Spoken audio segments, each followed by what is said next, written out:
कुछ ज्ञानियों ने बहुत गहराई से खोज की है और यह जाना कि अगर मृत्यु ना हो तो इस जगत में धर्म भी नहीं हो सकता।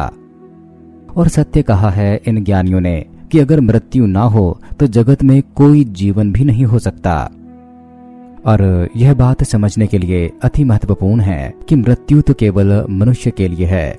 जैसे कि इस जीवन में पशु भी मरते हैं, पौधे भी मरते हैं, लेकिन मृत्यु तो मानवीय घटना है। पौधे मरते हैं लेकिन उन्हें अपनी मृत्यु का कोई बोध नहीं। पशु भी मरते हैं लेकिन वे अपनी मृत्यु के संबंध में चिंतन करने में असमर्थ हैं। तो मृत्यु केवल मनुष्य की ही होती है, क्योंकि मनुष्य जानकर मरता है, जानते हुए मरता है। मृत्यु निश्चित है, ऐसा बोध केवल मनुष्य को ही है। चाहे मनुष्य कितना ही भुलाने की कोशिश करे, चाहे कितना ही अपने को छिपाए, पलायन करे, चाहे कितना ही आयोजन करे सुरक्षा के, लेकिन हृदय की गहराई में मनुष्य जानता है कि मृत्यु से बचने का कोई उपाय नहीं। मृत्यु के संबंध में यह महत्वपूर्ण बात समझ लेनी चाहिए कि मनुष्य अकेला प्राणी है जो मरता है। मरते तो पौधे और पशु भी हैं, लेकिन उनके मरने का बोध भी मनुष्य को ही होता है, उन्हें खुद नहीं होता। उनके लिए मृत्यु एक बेहोशी या कहे कि अचेतन घटना है, और इसीलिए पशु और पौधे धर्म को जन्म देने में असमर्थ हैं। जैसे ही मृत्यु के प्रति जागरण होता है, मृत्यु चेतन बनती है, तो धर्म का जन्म होता है। जैसे ही प्रतीति साफ हो जाती है कि मृत्यु निश्चित है, वैसे ही जीवन का सारा अर्थ बदल जाता है। क्योंकि अगर मृत्यु निश्चित है तो जीवन की जिन क्षुद्रताओं में हम जीते हैं उनका सारा अर्थ खो जाता है। और मृत्यु के संबंध में ध्यान से समझने वाली दूसरी बात यह है कि वह निश्चित है। निश्चित का यह मतलब नहीं कि आपकी तारीख घड़ी निश्चित है। निश्चित का अर्थ है कि मृत्यु की घटना निश्चित है, होगी ही। लेकिन अगर ये भी साफ हो जाए कि मृत्यु निश्चित है, होगी ही, तो भी आदमी निश्चित हो जाता है, क्योंकि जिस भी घटना का होना निश्चित हो जाता है उसके प्रति हम निश्चिंत हो जाते हैं, चिंता मिट जाती है।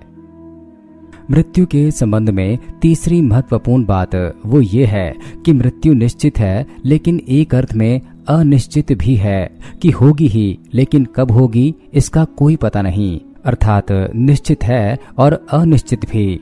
होनी निश्चित है, परंतु कब होगी इसी से चिंता पैदा होती है।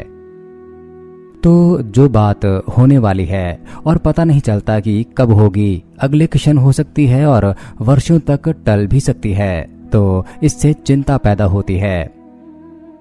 तो खोजकर्ताओं ने पाया है कि चिंता तब पैदा होती है जब उसका होना एक अर्थ में निश्चित भी होता है और नहीं भी होता, और इन दोनों के बीच में मनुष्य चिंता में पड़ जाता है। तो मृत्यु की इस चिंता से ही धर्म का जन्म हुआ है। परंतु यह भी देखा गया है कि मृत्यु की चिंता हमें अधिक सालती नहीं है। जरा ख्याल करें इस बात का कि जब भी हम कहते हैं कि मृत्यु निश्चित है तो हमारे मन को लगता है कि प्रत्येक को मरना पड़ेगा, लेकिन उस प्रत्येक में आप शामिल नहीं होते।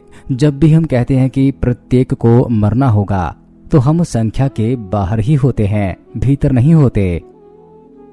हम गिनने वाले होते हैं, मरने वाले कोई और होते हैं। हम जानने वाले होते हैं, मरने वाले कोई और होते हैं। जब भी हम कहते हैं कि मृत्यु निश्चित है, तब ऐसा नहीं लगता कि मैं मरूंगा, ऐसा लगता है हर कोई मरेगा, लेकिन मैं शामिल नहीं हूं। बूढ़े से बूढ़ा आदमी भी ये नहीं सोचता कि मृत्यु आने ही वाली है। कोई यह नहीं सोचता कि मृत्यु अभी होगी, सभी सोचते हैं कि कभी होगी। और जिसने भी सोच लिया कभी होगी, तो सत्य से उसका फासला बना ही रहता है। वह मरने के क्षण तक भी सोचता रहेगा कभी कभी होगी, और मृत्यु को दूर हटाता रहेगा। परंतु अगर यह सम्मोहन तोड़ना हो तो यही सोचना होगा कि मृत्यु अभी इसी क्षण हो सकती है। तो देखा जाए तो यह बड़ी दिलचस्प बात है कि जन्म लेते ही हम मृत्यु के हकदार हो जाते हैं। जन्म के क्षण ही हम मृत्यु में प्रविष्ट हो जाते हैं, और मृत्यु का वह क्षण कभी भी हो सकता है। और जो आदमी सोचता है कि कभी होगी, वह अधार्मिक बना ही रहेगा। और जो सोचता है अभी हो सकती है, तो इसी क्षण उसकी बेहोशी टूट जाएगी, सम्मोहन टूट जाएगा।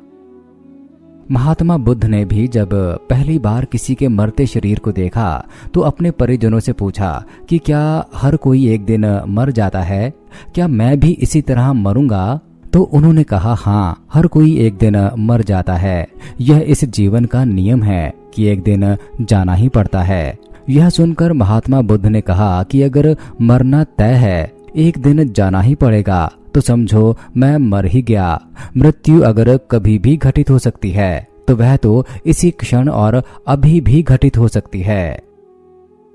तो जरा ख्याल करें कि आपकी समझ में भी अगर यह बात उतर जाए कि मृत्यु तो इसी क्षण भी घटित हो सकती है, तो आपकी जिंदगी का अर्थ, उसे देखने का नजरिया बदल जाएगा। किसी को गाली देने जा रहे थे, किसी की हत्या करने जा रहे थे, किसी को नुकसान पहुंचाने जा रहे थे, कोई बेईमानी कर रहे थे, परंतु जब यह बोध आ जाए कि मृत्यु तो इसी क्षण घट सकती है, यह जीवन बहुत सीमित है, अपना तो यहाँ कुछ भी नहीं, ऐसा बोध आते ही हमें नए ढंग से सोचना पड़ेगा कि झूठ का कितना मूल्य है, बेईमानी का कितना मूल्य है। क्योंकि अगर मृत्यु अभी हो सकती है, इसी क्षण अभी आ सकती है, तो जीवन का पूरा ढांचा दूसरा हो जाएगा।